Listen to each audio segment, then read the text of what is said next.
तो गाइज ये video most important video आप सभी के लिए होने वाला है, क्योंकि इस साल का अगर आप बोर्ड एग्जाम देने वाले हो तो इस साल का जो बोर्ड एग्जाम का आंसर शीट है वो किस तरह से होगा, ये सभी चीजें आपको पता रहना चाहिए। तो ये वीडियो के अंदर मैं बताने वाला हूं। अगर नेक्स्ट वीडियो गाइज की अगर बोर्ड एग्जाम का आंसर शीट पे आप लिख रहे हो तो किस तरह से आपका पेपर प्रेजेंटेशन होना चाहिए, अगर वो वीडियो चाहिए तो भाई इस वीडियो के नीचे 500 कमेंट एंड 1 के लाइक हो जाना चाहिए, जिससे मेरे अंदर भी एक मोटिवेशन आ जाए कि बच्चों को लगातार चीजें चाहिए और बच्चे बहुत ज्यादा एक्साइटेड है। तो भाई फटाफट कर लो। और 200 के हम लोग नजदीक है। अगर आपने चैनल सब्सक्राइब नहीं किया तो प्लीज सब्सक्राइब करके अपना प्यार एंड सपोर्ट और हमारे अंदर एनर्जी एंड मोटिवेशन बरकरार रखो। तो गाइज यहाँ देखो देखो मैंने हर साल बच्चों को बोल के रखा, आप में से बहुत कम ही बच्चे होते हैं जो उन चीजों को फॉलो करते हैं। मैंने बोला कि अगर आपको बोर्ड एग्जाम में स्कोर बहुत ज्यादा करना है, आपने स्टार्ट अभी से किया है या बहुत पहले से भी किया होगा, तो भी कुछ बातें होती है जो लास्ट में आपको फोकस करना रहता है। अगर इन बातों पे आपने ध्यान नहीं दिया तो जो कुछ परसेंट, अगर आप टॉपर होंगे तो कुछ परसेंट आपके हाथों से निकल जाता है। और अगर आपका हाल बहुत बुरा है और अभी से आपने इन चीजों पे ध्यान नहीं दिया, अगर अभी से ध्यान दे लिया तो आपका जहां कंडीशन खराब था ना वो अप हो जाता है। तो इसमें सबसे बड़ा रोल होता है हमारे पेपर का, जो हमारा बोर्ड का पेपर होता है उसको समझना। अगर उसको समझ के हम क्या करेंगे कि डेली हफ्ते में, अगर अभी आपकी स्टडी कंटिन्यू चल रही है फिर भी गाइस नवनीत का ऐसा कॉपी आता है, वो आप क्या कर सकते हैं, अपने आजू बाजू के दुकान में आपको खरीद सकते हो। खरीद के डेली डेली नहीं बोलूंगा, हफ्ते में 1 या 2 इस पेपर में प्रैक्टिस कर सकते हो। जिससे क्या होगा गाइस कि आपकी प्रैक्टिस बोर्ड के पेपर पे होना स्टार्ट हो जाएगा। हमारे टाइम गाइस पता है ऐसा पेपर मिलता नहीं था, और ऐसा पेपर नहीं मिलता था तो हमें जब चीजें बताई जाती तो हमें बहुत डर लगता था कि यार कहीं कुछ गड़बड़ ना हो जाए, कहीं कुछ चीजें ना हो जाए, मुझे नहीं पता रहे। बट बाद में अच्छा है कि ऐसा आने लगा कॉपी, जिससे बच्चे पहले ही उसके ऊपर लिख के अपनी प्रैक्टिस कर लेते हैं, तो बोर्ड एग्जाम में उनके लिए सभी चीजें नॉर्मल हो जाती। इसीलिए मैं 2 चीजें आप लोगों को बोलूंगा कि ये पेज पे आप लिखना, इस तरह का आप ले लो कॉपी और इस कॉपी पे लिखना स्टार्ट करो। और दूसरी बात गाइस, पेन जो होना चाहिए, जो पेन अगर बोर्ड एग्जाम में जिस पेन से आपको लिखना है उस पेन को अभी से यूज करना स्टार्ट करो। अब ये मत बोलना कि सर वो पेन तब तक खत्म नहीं हो जाए, मैं बोल रहा हूं उस पेन का ब्रांड, वही पेन का ब्रांड आपको क्या करना है, यूज करना स्टार्ट करना है। प्लीज कमेंट करके मुझे ये जरूर बताना कि आप कौन से ब्रांड का मतलब कौन से पेन का ब्रांड यूज करते हो। जनरली मैं तो अपना बोर्ड एग्जाम और इंजीनियरिंग एग्जाम एंड 12th का एग्जाम मैंने 3 रुपए, पहले 2 रुपए का आता था, बाद में 3 रुपीज का आता था, लिखो फेको पेन जिसको हम लोग बोलते थे, वो जनरली मैं यूज करता था। उससे मेरी भी हैंडराइटिंग बहुत अच्छी बनती थी।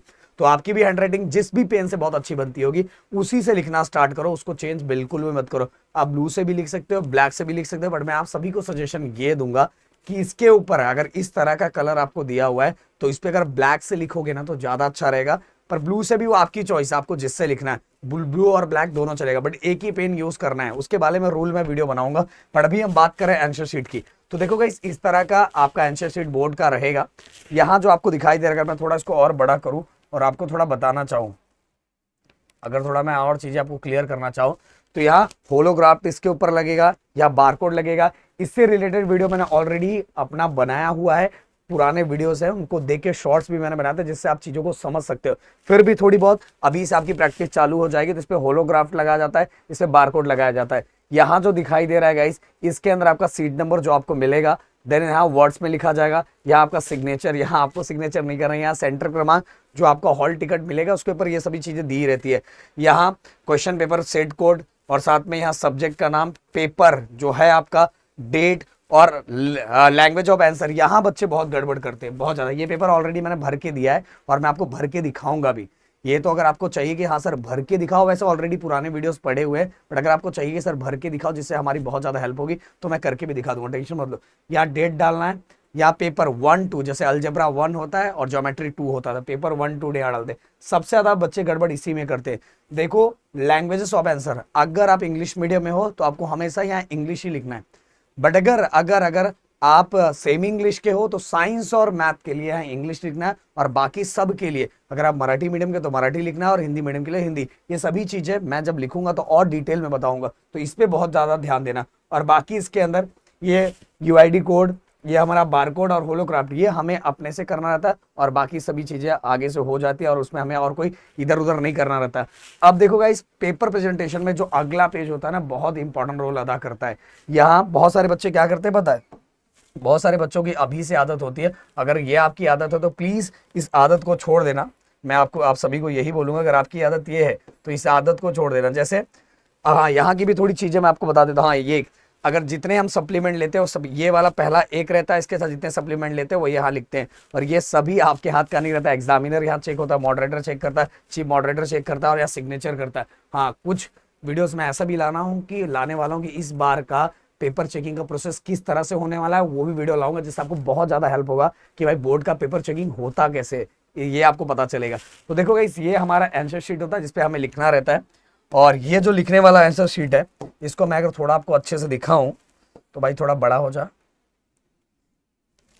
यहाँ आपको मेन क्वेश्चन लिखना पड़ता है। अगर मैं यहाँ लिख के थोड़ा दिखाऊं आपको, यहाँ कलर लिख देता हूँ, ये हमारा मान लो क्वेश्चन नंबर 1, यहाँ ये मोटा पेन मैंने यूज किया, बट आपको और बहुत सारे बच्चे ये काम तो अगर आपके यहाँ वैसे यहाँ लाइन दिया रहता है, बोर्ड में ऐसा लाइन यहाँ दिया रहता है, यहाँ लाइन दिया रहता है, बहुत सारे बच्चे यहाँ भी लाइन ऐसे ड्रॉ करते हैं। मैं आप सभी को बोलूंगा, अगर लाइन आपको ड्रॉ करना है तो एकदम एंडिंग में करो, एकदम एंडिंग में करो, ये ऐसा वाला मत करो, बहुत बेकार इंपैक्ट जाता है।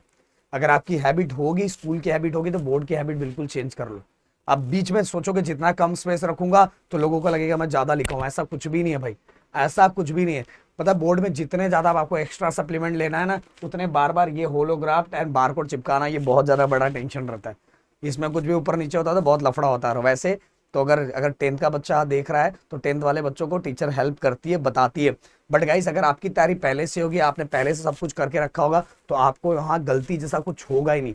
इसीलिए बोर्ड में बहुत अच्छे से पेपर लिखने के लिए उसी पेपर पर आपको प्रैक्टिस स्टार्ट कर देना चाहिए, उसी पेपर मतलब उसके जैसा दिखने वाले पेपर प्रैक्टिस करना स्टार्ट कर देना चाहिए। आपके नजदीकी दुकान पे, आप बुक स्टॉल पे जाओगे, जहां से बुक खरीदते हो, उनको बोल दो कि भाई बोर्ड का मुझे आंसर शीट चाहिए, बोर्ड के जैसा दिखने वाला आंसर शीट चाहिए, और नवनीत, आई थिंक नवनीत के ही ब्रांड का मिलता है। अब लेके अब उस पे लिखना स्टार्ट करो। लैंग्वेजेस का पेपर सबसे ज्यादा लिखो, लैंग्वेजेस के पेपर पे इसी बोर्ड पे कि अगर आपका पूरा कंप्लीट हो चुका है तो इस पे लिखना स्टार्ट करो। लिखोगे तो आपको समझ में आएगा कि आपको कितना टाइम लग रहा है, और इस पे प्रैक्टिस करोगे तो बोर्ड में भी इसी तरह से चीजें लिखोगे तो आपके हाथ बहुत अच्छा चलेगा उस टाइम।